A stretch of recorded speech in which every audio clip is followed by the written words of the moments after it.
RP Azur. El albor de la historia, la tierra fue disputada.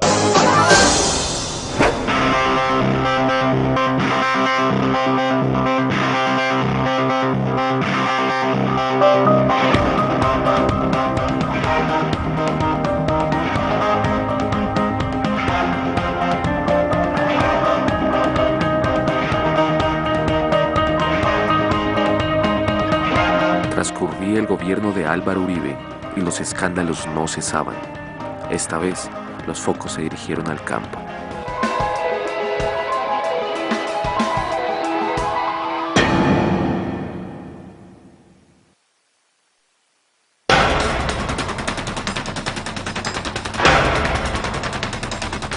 El programa Agroingreso Seguro fue concebido por el gobierno del expresidente Uribe para compensar a latifundistas, terratenientes y grandes empresarios del agro, en contraprestación por su apoyo al Tratado de Libre Comercio con Estados Unidos, previendo los eventuales efectos negativos que la entrada en vigencia de dicho tratado tuviese sobre sus ganancias.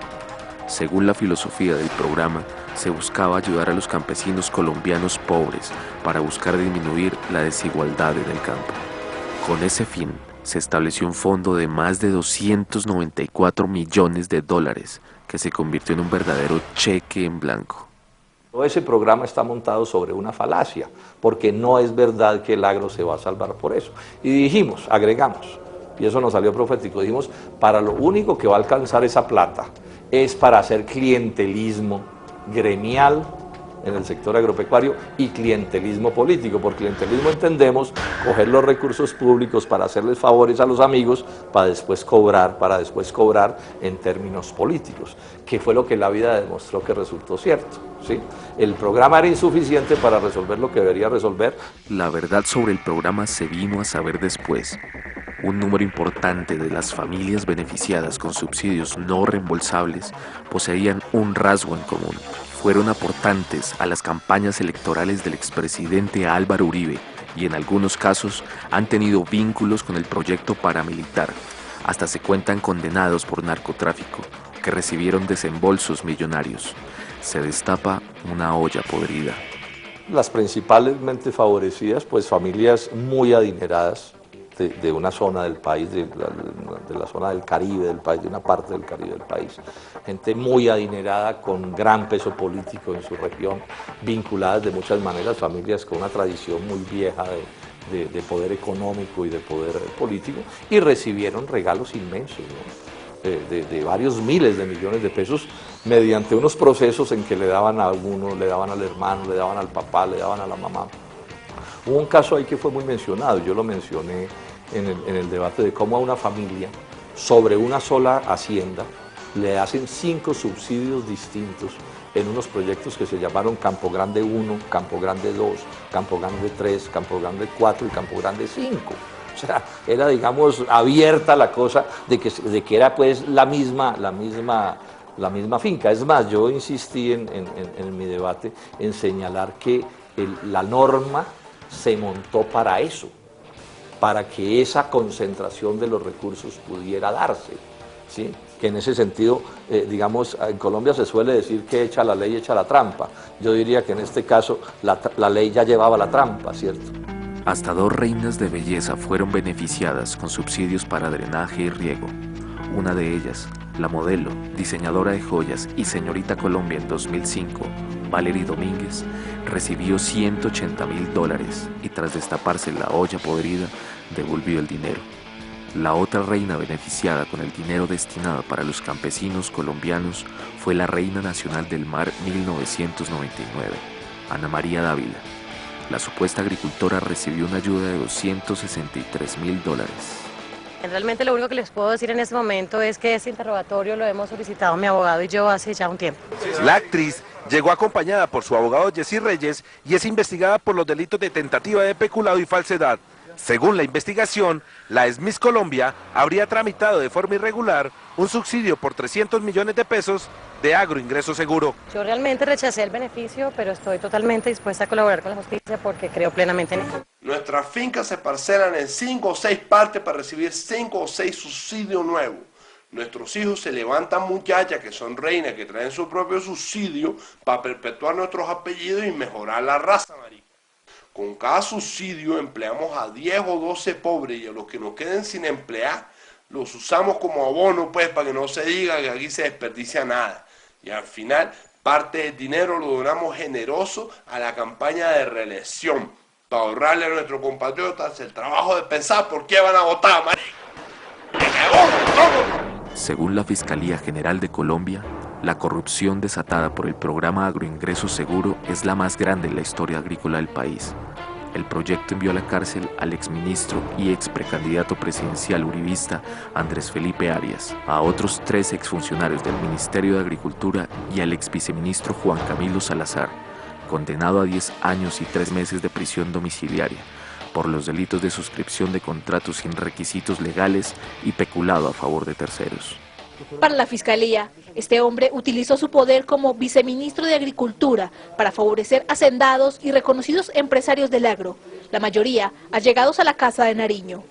Para el ente acusador, una estafa no solo para el Estado, también para los campesinos. Al menoscabar el erario público en miles de millones de pesos que fueron a parar a manos de grandes agricultores, tergiversando el propósito del programa Agroingreso Seguro y dejando desprotegidos a los pequeños agricultores y con ello a la misma economía del país.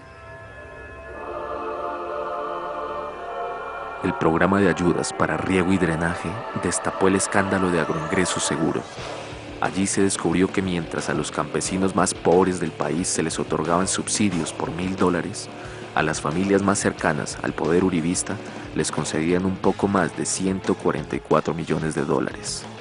Demostramos cómo, por ejemplo, el principal banquero del país resultó beneficiado por unas sumas astronómicas, mientras que los agricultores del departamento vecino no recibieron prácticamente nada. Cómo fueron las más grandes empresas las que se quedaron con la plata. Puede terminar concluyéndose que además de lo indebido, ese proceso de agroingreso seguro fue un proceso lleno de ilegalidades.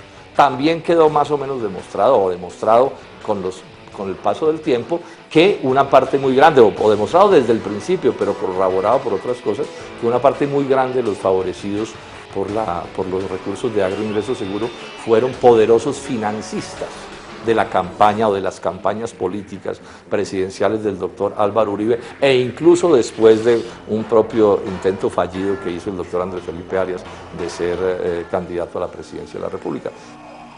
Recibir un subsidio de agroingreso seguro era el equivalente a ganarse la lotería.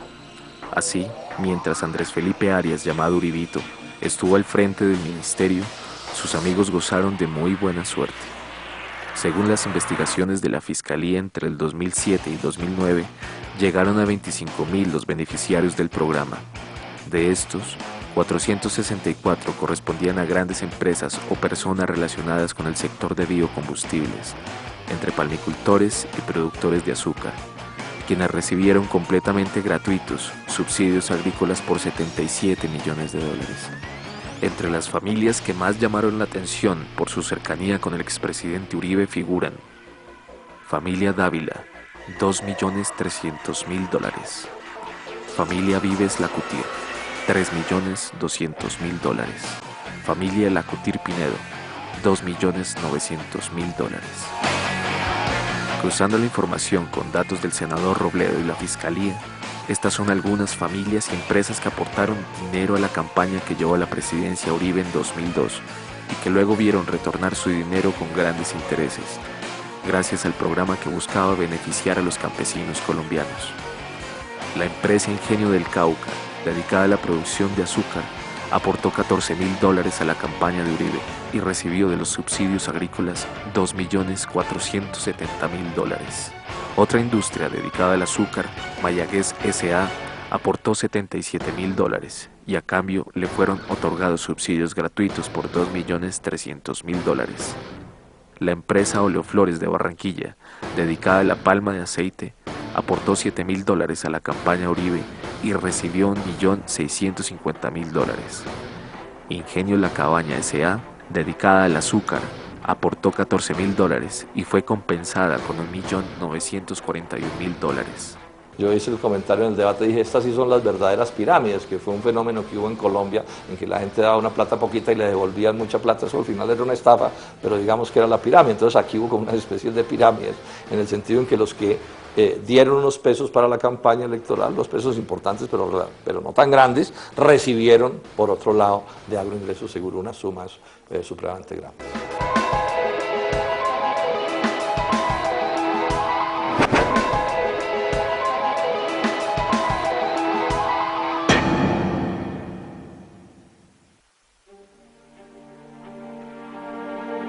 Confieso que no termino de salir de mi perplejidad y de mi asombro con cada nueva revelación que se hace de la investigación, ahora en manos de la Fiscalía General, sobre el tema que el pueblo colombiano conoce de las chuzadas.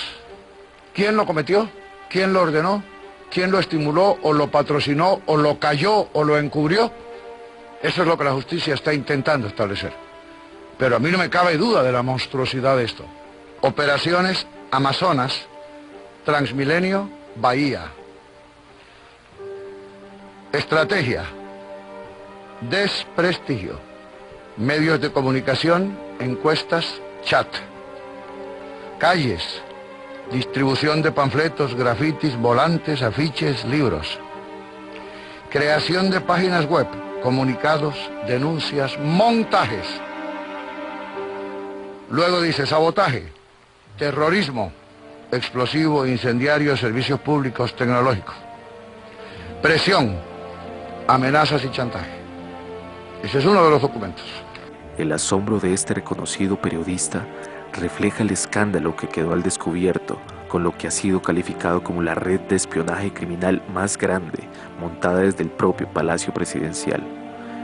El Watergate criollo reveló cómo la Policía Secreta de Colombia, que depende directamente de la Presidencia de la República, fue utilizada para espiar, seguir y montar pruebas falsas contra opositores del entonces presidente Álvaro Uribe Vélez, entre ellos magistrados de la Corte Suprema de Justicia, periodistas y defensores de derechos humanos.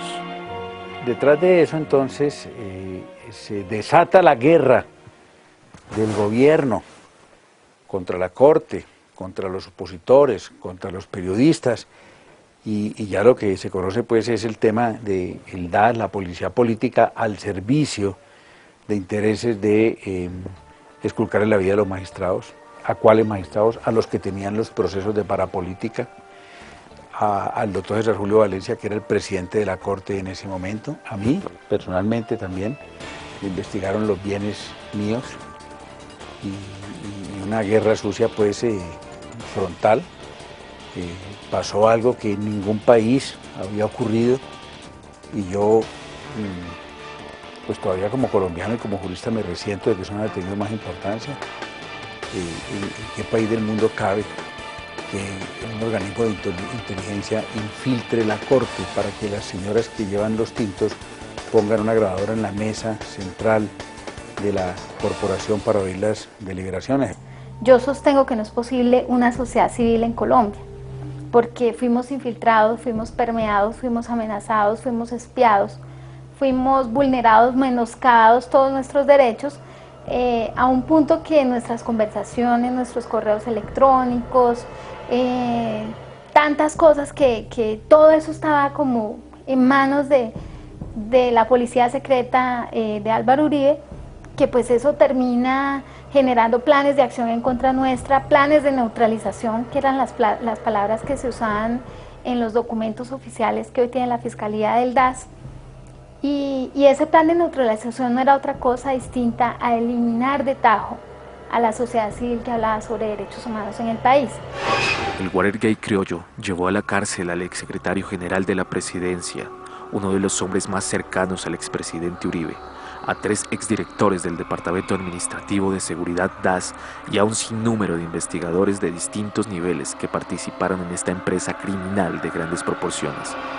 No solo se pretendía interceptar comunicaciones telefónicas, sino pasar a los hechos mediante la ejecución de una serie de operaciones diseñadas para denigrar y atentar contra la vida y honra de todo aquel que estuviese en una orilla distinta a la del expresidente Uribe.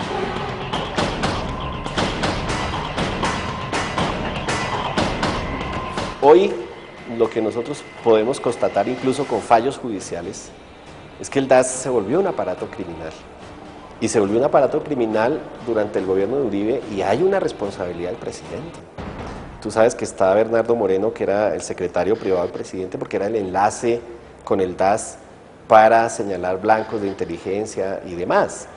Y el tema fue chuzar a la Corte, perseguir a la Corte Suprema. Eso es muy grave, eso en cualquier sociedad es terrible.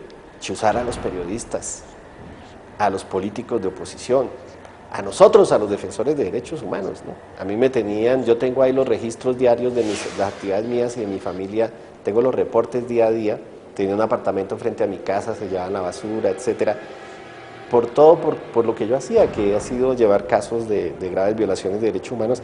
Eso no puede suceder en una sociedad democrática. El DAS, en los seguimientos y chuzadas ilegales a la senadora Piedad Córdoba, habría infiltrado el esquema de seguridad de la congresista. En algunos informes encontrados por la Fiscalía, se encontró en el que se menciona una instrucción que impartió Córdoba exclusivamente a sus escoltas, antes de un viaje que realizó a Medellín el 16 de abril de 2007. Una fuente ocasional con acceso directo al blanco político manifiesta que Piedad Córdoba viajó con destino a Medellín. Es de anotar que la senadora les pidió verbalmente a su esquema de seguridad que no fueran a reportar su salida de Bogotá al Departamento Administrativo de Seguridad DAS, la cual fue acatada fielmente por su escolta. Entre el 14 y el 16 de marzo de 2008, en Cali, el DAS le tomó a Piedad Córdoba estas fotografías durante el cuarto encuentro del Parlamento Negro de las Américas en el Salón de Audiovisuales de la Universidad del Valle. La mujer del Círculo Rojo es la madre del exdiputado secuestrado Sigifredo López. El archivo tiene fotografías de amigos y del conductor de la senadora. Además, toda la agenda personal de teléfonos y contactos de la congresista. El escándalo de las chuzadas se destapa en mayo del 2010, durante el juicio al exdirector del Departamento Administrativo de Seguridad DAS, Jorge Aurelio Noguera. Ahí, por primera vez, Colombia escuchó hablar de la carpeta especial Octubre 2007. Se trata de una investigación que buscaba descubrir la relación que habían tenido agentes del DAS en la entrega a los paramilitares comandados por Jorge 40, de una lista de sindicalistas que debían ser asesinados. Aquí se le empiezan a dar los puestos de poder a los grupos paramilitares, así de sencillo. Eso fue lo que pasó acá. Tenemos entonces a Jorge Noguera, un tipo que hoy está condenado como paramilitar, entonces yo puedo decir con total claridad que llegó al poder del DAS, llegó a la policía secreta un paramilitar llamado Jorge Noguera. Y ese paramilitar entonces emprende una cacería de brujas contra todo lo que oliera, digamos, a oposición, a crítica, a divergencia. Allí pues hay probadas por la propia Fiscalía General de la Nación cerca de 300 víctimas. Se hicieron vigilancias permanentes en residencias, en los colegios de los hijos y las hijas de las víctimas, se hicieron llamadas telefónicas para aterrorizar a las víctimas, se gestionaron limitaciones para el ejercicio de la defensa de derechos humanos, por ejemplo, vimos casos como los del colectivo abogado José Alvear Restrepo que sufrió una persecución muy pertinaz en lo que correspondía a su trabajo internacional y al litigio internacional. Lo mismo ocurrió con organizaciones como la Comisión Colombiana de Juristas. Entonces es todo un contexto de persecución, de ataque contra lo diferente, contra lo que implicara oposición y de ataque contra el mismo Estado. Si ustedes tienen en consideración que también magistrados y magistradas de la Corte Suprema de Justicia pues fueron víctimas de este tipo de acciones.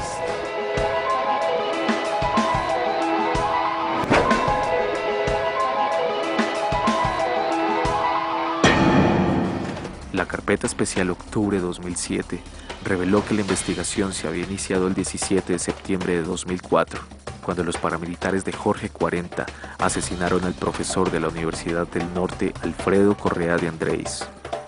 El documento demostró además la existencia de un grupo especial de inteligencia llamado GAME, al que pertenecían los mejores hombres del DAS y que había sido creado por la Embajada de Estados Unidos. Esos hombres reportaban sus labores a la embajada y mensualmente recibían pagos extras de $300. Y también permitió confirmar la existencia del G3, otro grupo especial de inteligencia, clandestino, que realizó los primeros seguimientos e interceptaciones ilegales. El subdirector de Fuentes Humanas del organismo de inteligencia DAS, William Romero, afirmó que toda la información recolectada en las infiltraciones y chuzadas a magistrados, políticos y periodistas era conocida por el expresidente Uribe. El número 1 es una manera de lenguaje encriptado para señalar que la información llega a un destinatario. En este caso era el alto gobierno, en este caso era para el señor presidente. Aseguró que el capitán Tavares, el director de inteligencia del mismo organismo, otro de los involucrados dentro del escándalo, fue quien le dio la orden de destruir la evidencia de las interceptaciones. De acuerdo con la información que nos daba la doctora María del Pilar, en una ocasión con Gustavo Sierra y en otra ocasión con el capitán Tavares. Obedecí las órdenes de no dejar rastro. Yo hace poco para un documental que me fue encargado por un grupo de organizaciones de derechos humanos, encontré en los documentos del DAS más de 500 informes de inteligencia contra sindicalistas, incluso contra el representante de la OIT en Colombia, de la Organización Internacional del Trabajo, que son informes del 2008 para acá y que no fueron investigados, y sobre eso no hay un solo detenido. Entonces hay una serie de cosas que a uno le hacen ver que sí hay justicia, pero es una justicia que sirve para dejar tranquilos a ciertas víctimas, ¿verdad? Y por el otro lado para seguir encubriendo una cosa más grave y más amplia de la que la sociedad no se va a poder enterar si los periodistas no se la contamos. Y se la estamos contando fragmentadamente. En representación de la Fiscalía General de la Nación, concurro a esta fase de la audiencia pública en el proceso contra el doctor Jorge Noguera Cotes,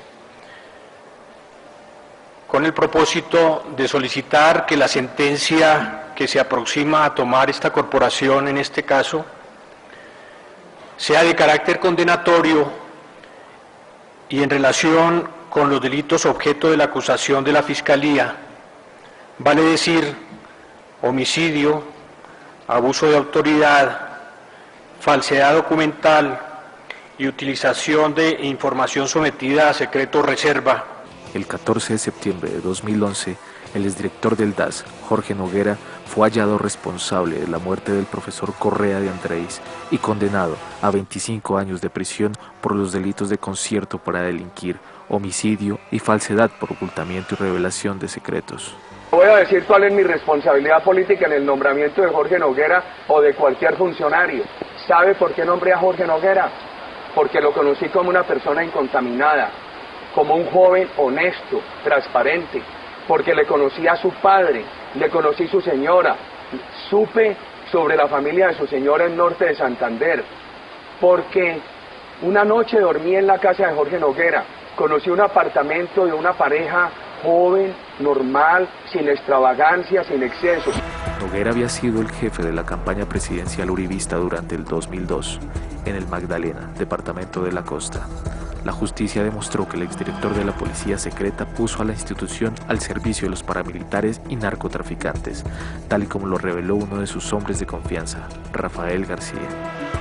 Rafael García, el exdirectivo del DAS, condenado por la infiltración paramilitar de la entidad que él mismo denunció, entregó una declaración a autoridades de Estados Unidos en la que asegura que usando el DAS, Jorge Noguera y él hicieron envíos de cocaína a Estados Unidos y a otros países.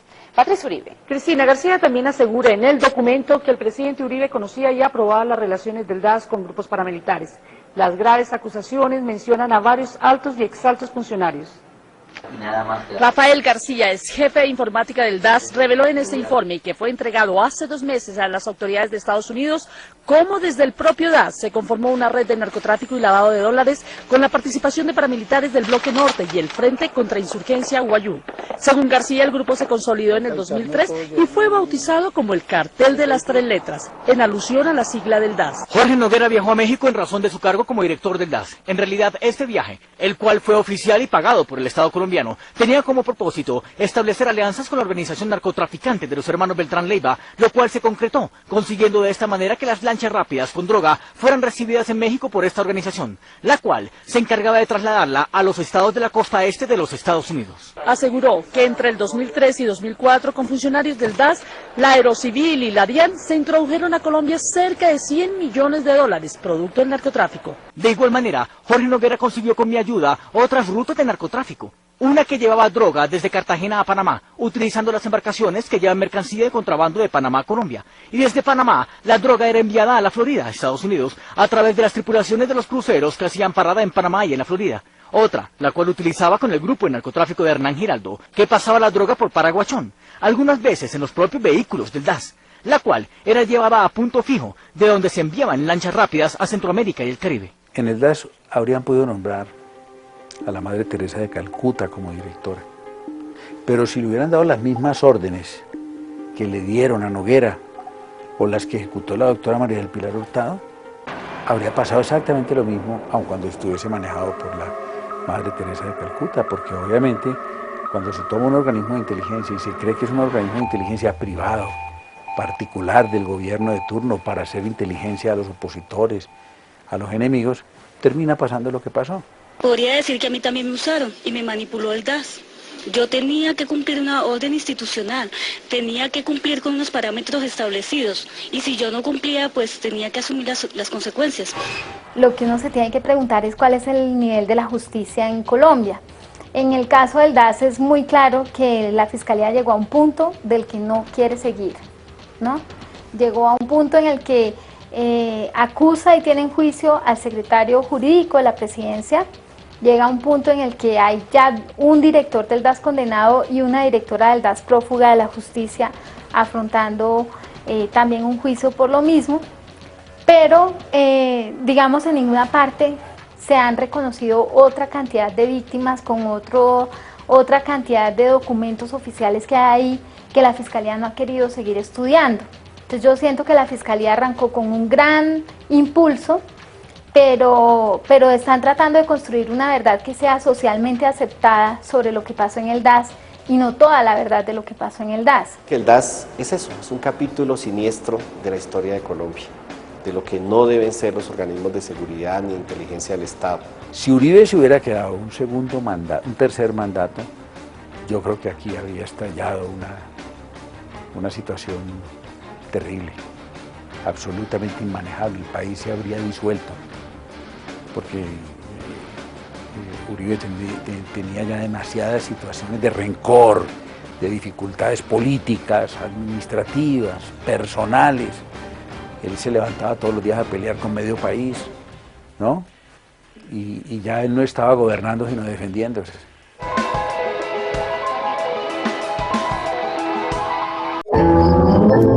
RPA Sur. El albor de la historia, la tierra fue disputada.